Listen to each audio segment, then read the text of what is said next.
Bonjour PPC. Bonjour PPC. Bonjour PPC. Bonjour PPC. Bonjour Bonjour PPC. Bonjour PPC. Tuer sa culture, ça change quoi pour l'entreprise? On en a parlé avec Cyril Marie, l'ambassadeur France chez Apiculture, un homme qui qui s'est planté et qui nous a expliqué comment il avait raté la culture d'entreprise et ce qui l'a amené à changer. T'as pensé quoi de ce témoignage, Vincent? Alors, il y a le témoignage et avant le témoignage, il y a le titre. Tuer sa culture. Je me suis permis de l'interpréter et de le transformer par tuer sa culture. En 2 mots, tuer. Et parce que c'est vrai qu'un dirigeant est la culture de son entreprise avant de la tuer. J'ai trouvé le témoignage de Cyril assez, alors j'allais dire touchant, mais en fait pas forcément touchant. Je pense qu'il l'aurait été au moment où il était dans le creux de la vague. Là, il avait beaucoup de recul, donc c'était beaucoup plus raisonné. Donc il y avait en plus, par contre, une vraie analyse, donc c'était intéressant. C'est vrai qu'un dirigeant crée la culture de son entreprise et à un moment donné, ta culture, elle change. Déjà, elle change entre l'ambition que tu as au début. Tu vas passer à aller. Il y a des caps inconnus dans l'entreprise. Alors les nombres changent un peu selon la forme de l'entreprise, mais globalement, on a le cap des 10 personnes, le cap des 50 à 70 personnes et le cap des 100 personnes. Ça correspond à des choses importantes. C'est que le 10, tu commences à créer, à sous-traiter des tâches managériales à des gens parce que tu peux plus gérer tout seul. 50, c'est tu commences à avoir une vraie structure de middle manager, et 100, tu commences à plus savoir ce qui se passe dans ta boîte, à plus la maîtriser. Et donc, ça va naturellement, c'est des caps qui changent les cultures d'entreprise.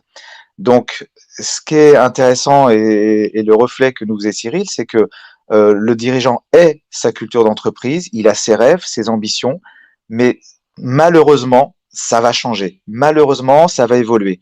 Et si le dirigeant ne se sent plus aligné sur sa culture, eh ben, il y a 2 options. Soit il s'en rend compte et il doit la faire changer, il la fait évoluer. Souvent, c'est ce qui se passe.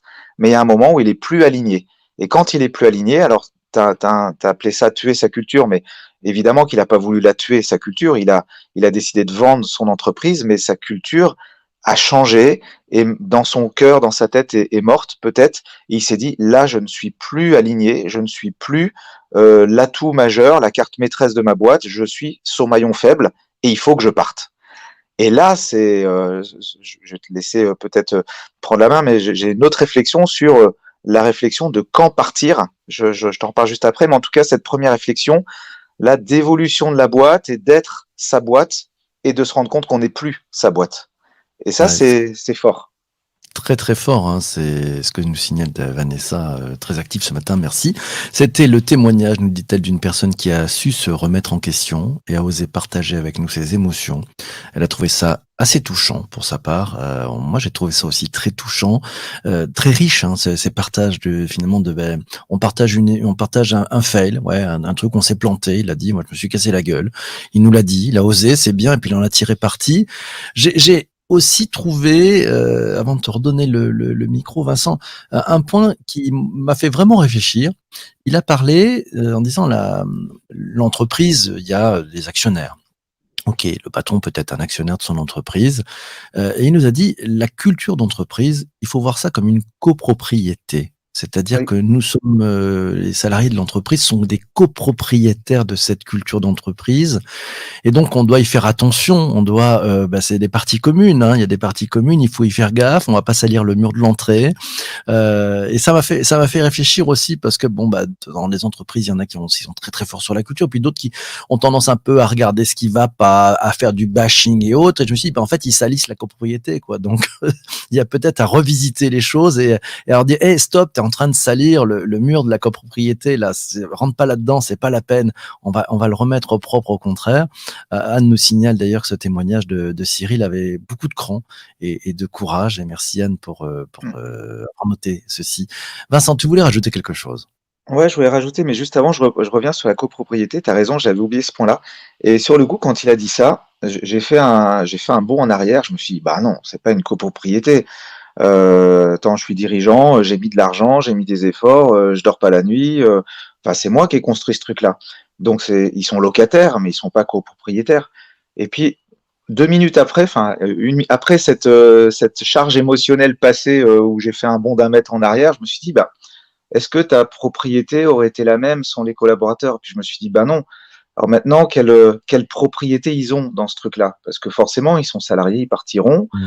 ils garderont rien à part ce qu'ils ont gagné intellectuellement, humainement, d'expérience, de réseau. Mais sur la création elle-même de l'entreprise, ils auront rien gardé. Elle appartient aux actionnaires de l'entreprise. Et ça m'a créé une, euh, une, une distorsion cognitive, j'allais Mmh. dire, dans la réflexion de est-ce qu'ils sont locataires ou copropriétaires? Ah, alors, ouais, alors Et moi, ce que j'ai compris, c'est qu'ils disaient pas que c'était pas propriétaire de l'entreprise, hein, c'était copropriétaire de la culture de l'entreprise. ça, par contre, c'est vrai. Et C'est ok, propriétaire de la culture de l'entreprise. Et ça, je trouve ça vachement intéressant parce que même quand les gens partent d'une entreprise, cette part de copropriété de cette culture, ils vont la garder. C'est ce qu'on appelle les c'est vrai. alumni. Et regarde, quand tu déménages, etc., tu dis, ah bah, j'ai habité dans cet immeuble-là, j'ai habité dans cet endroit-là. Si ça s'est bien passé, tu en gardes un très bon souvenir. Donc, la copropriété de cette culture d'entreprise, j'ai trouvé que c'était très, très intéressant. Je prends le propos, tiens, de Laura, qui nous dit, c'est d'ailleurs un grand sujet, cette copropriété, parce que certaines et certains ne la prennent pas en compte lors du recrutement. Intéressant, hein, d'intégrer ça dans. Est-ce qu'il aura la culture? Est-ce qu'il va se fondre dans la culture? Ça me fait penser à des entreprises comme Zappos, hein, qui font vraiment très attention Mm. dans les recrutements, avoir des personnes qui sont en phase avec cette culture et qui sont prêtes d'ailleurs, si les gens s'aperçoivent au bout de quelques mois, non, mais en fait, j'ai pas la culture, à leur donner un chèque pour dire, allez-y, partez, on vous en veut pas, c'est pas un souci, ça va nous faire gagner beaucoup de temps et beaucoup d'argent. Voilà. Tiens, Vanessa nous dit, on peut pas demander à des personnes de co-créer sans consentir à ce qu'ils soient copropriétaires de la culture de l'entreprise. Ouais, la copropriété, c'est vraiment un point important. Vincent. Eh ben, tu as eu raison de me reprendre là-dessus parce que ça veut dire que en tant que dirigeant, tu vois, là aussi j'ai eu un biais et j'ai confondu entreprise et culture de l'entreprise. Et si des dirigeants nous écoutent, ne faites pas la même erreur. Et, et, et- et donc le dernier point, plus rapide, c'est cette notion de fin, de la culture de la fin. FIN bien sûr, et, et que je repars du cycle de vie de l'entreprise, le moment où le dirigeant se dit je ne suis plus cette carte maîtresse de l'entreprise, mais je suis le maillon faible, ça m'a laissé aussi réfléchir sur une grande discussion que j'avais eue avec des amis, à se dire est-ce qu'un dirigeant doit prévoir sa propre fin dans l'entreprise? C'est vrai, quand tu montes une boîte, tu te vois pas partir, alors, à part quelques boîtes où tu dis tiens, je monte la boîte pour tant d'années, ou tiens, j'ai un petit business là sur 2 ans, et puis après, je fais autre chose. Mais quand on a un vrai projet avec une vraie culture d'embaucher, de créer des produits, des services qui vont aider les gens, le monde, etc., tu penses pas partir. Et c'est un vrai travail. Il y a très peu d'articles qui parlent de prévoir la fin de sa boîte ou prévoir le départ du dirigeant. Et c'est une vraie réflexion qu'il faut avoir parce qu'on parle d'agilité des entreprises, on parle de court terme. Et c'est vrai qu'il y a une vraie réflexion à se dire est-ce que le dirigeant doit rester dans l'entreprise? On a des exemples très concrets et fameux de dirigeants qui sont fait virer de leur propre boîte, hein, Steve Jobs le premier. Mais c'est une vraie réflexion que chaque dirigeant doit avoir d'anticiper sa fin, avec tout ce que ça peut avoir de bon aussi, hein, c'est une nouvelle vie, c'est plein d'autres choses, etc. Et on n'en parle pas beaucoup. Voilà, et c'était intéressant d'avoir le témoignage de Cyril sur sa propre fin et comment il s'en est rendu compte et comment il l'a géré. Ouais, très très riche, hein, comme effectivement témoignage. J'ai trouvé ça formidable. On va passer bientôt à votre fil rouge, hein. Donc vous qui êtes en direct, n'hésitez pas à nous donner le fil rouge. On passe immédiatement. Je rebondis juste sur le propos de Laura qui nous dit en fait, ouais, la culture d'entreprise, ça crée des liens de dingue qui durent pour certains depuis plus de 20 ans. Ouais, c'est vrai. Voilà, les alumni, c'est vrai que c'est très très important. Et elle nous signale aussi, Laura, que c'est un vrai sujet, cette transmission d'entreprise qui est très prégnante en ce moment. Ouais, ça amène plein de dirigeants à se poser la question. J'en ai autour de moi qui revendent leur boîte et qui se disent on la revend, mais c'est pas qu'une question d'argent. Qu'est-ce qu'on peut laisser comme trace? Et les candidats, on les sélectionne finalement comment? Allez, on passe, Vincent, au fil rouge. Je te laisse dégainer le premier. Quel est le fil rouge que tu as trouvé entre ces 3 épisodes? Alors, le fil rouge est venu comme un flash d'un coup, c'est humaniste. Humaniste parce qu'on a eu un premier épisode sur la psychologie positive qui est liée à notre environnement, à notre planète. Et forcément, quand on pense à notre planète, on pense à une forme de globalité, d'universalité. Et c'est une démarche humaniste. Les RH, au-delà de humaine, le lien avec humaniste est assez direct, même si c'est pas exactement la même chose. Mais un DRH doit-il être humaniste? Peut-être un peu, avec tous les 16 items que j'ai traités, que j'ai évoqués, pardon. Il y a des choses qui sont de l'ordre de l'humanisme, vraiment. J'ai même pas parlé de bien-être, tu vois. J'aurais pu l'évoquer, même si ça rentre dans RSE, mais c'est une vraie démarche. Et puis la culture d'entreprise, là on est dans une vraie démarche humaniste, à moins d'être un dirigeant qui ne pense qu'à l'argent, ce qui arrive parfois bien sûr, mais un dirigeant a forcément une démarche même minimaliste, humaniste, et donc c'est le mot qui m'est venu assez naturellement avec son parallèle sur la notion d'universalité. Voilà, humaniste et universel. Bien joué, bien vu, bien vu, bien vu. C'est maintenant mon tour. Vas-y, Alors, moi j'ai je te trouvé, lance. il y en avait un qui était facile, hein, c'était transformation, c'est-à-dire qu'on prend les 3 sujets, finalement, on est sur un sujet de transition écologique, un sujet, des RH qui se réinventent, un sujet on change de culture, on se réinvente aussi.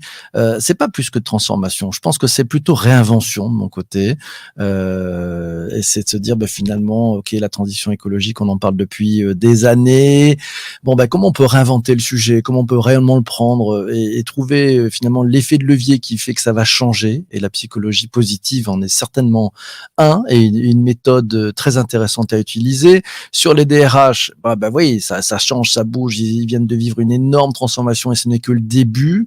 Donc là aussi, c'est réinvention. Peut-être qu'il faut réinventer aussi la façon de travailler pour eux, pour se remettre finalement dans des logiques. Et Jacques nous donnait quelques pistes, peut-être beaucoup plus agiles. Et puis, tuer sa culture, ça change quoi? Là aussi, c'est à réinventer. Et la culture, c'est quelque chose d'entreprise, c'est quelque chose de vivant, c'est quelque chose de malléable. Elle est faite avec les personnes qui composent l'entreprise. Et c'est peut-être ça qu'il nous a donné aussi comme message un peu subliminal, l'ami Cyril Marie, c'est de se dire finalement, il n'avait pas vu que la boîte avait changé et avait évolué. Et c'est lui qui avait perdu un petit peu pied par rapport au fait que cette culture d'entreprise, en fait, elle bouge, elle change puisqu'elle est composée des copropriétaires de la culture. Allez, on attaque avec le fil rouge de Anne qui nous dit c'est comment grandir professionnellement seul et ensemble. C'est ça son fil rouge, ça pelote. Oui, c'est bien vu ça. Merci beaucoup Anne. Vanessa nous dit son fil rouge c'est l'entreprise créatrice de valeurs humaines et responsable. C'est vrai, si on prend les 3 épisodes, c'est au cœur. Vincent. C'est vrai, c'est chouette. On a 4 axes différents d'analyse de cette semaine et qui nous rejoint tous sur un thème. On est, tu vois, j'en ai même pas de mots. Je me suis dit, tiens, c'est marrant, c'est 4 axes. Faudrait qu'on se retrouve tous les 4 dans une pièce pendant une journée. On refait une conférence. Allez, Voilà. chiche. C'est bon ça, c'est très bon. Mais en fait, tu vois, c'est ça qui est super, je trouve, avec ce rendez-vous du vendredi, cette prise de recul, c'est qu'en fait, on trouve des choses qu'on n'aurait pas trouvé tout seul. Et ça, c'est la richesse de ce sujet. C'est que chacun d'entre nous, en son fort intérieur, a pu trouver un fil rouge, un lien, rebondir sur quelque chose. Et le fait d'être à plusieurs, ça nous donne d'autres clés et ça nous inspire d'autres choses. Et regarde, tu vous dis, tiens, il y a 4 axes différents et hop, on peut trouver encore autre chose en rebond derrière. Ça, c'est magique, hein, c'est sans fin. C'est une vraie culture. C'est pas une culture d'entreprise, mais c'est une culture collective qu'on a tous ensemble. Comme quoi, on interprète bien tous les mots, parce que tout le monde a entendu les mêmes mots, avec notre propre vécu et nos propres visions du monde. Et c'est vraiment chouette, quoi. La puissance d'un mot et l'agilité d'un mot, peut-être, si je pourrais reprendre ce terme-là. C'est chouette. C'est une belle leçon de vie là que tu viens de nous faire. Que nous venons de faire tous ensemble. Merci à vous tous, c'était génial. Vous qui écoutez cet épisode, vous venez le vendredi, vous allez apprendre plein de trucs. Bonjour. Bonjour. Bonjour. Bonjour. Bonjour. Bonjour. Bonjour. Bonjour PPC. Bonjour BBC. Bonjour BBC. Bonjour PPC. Bonjour PPC. Bonjour BBC. Bonjour PPC. Bonjour PPC.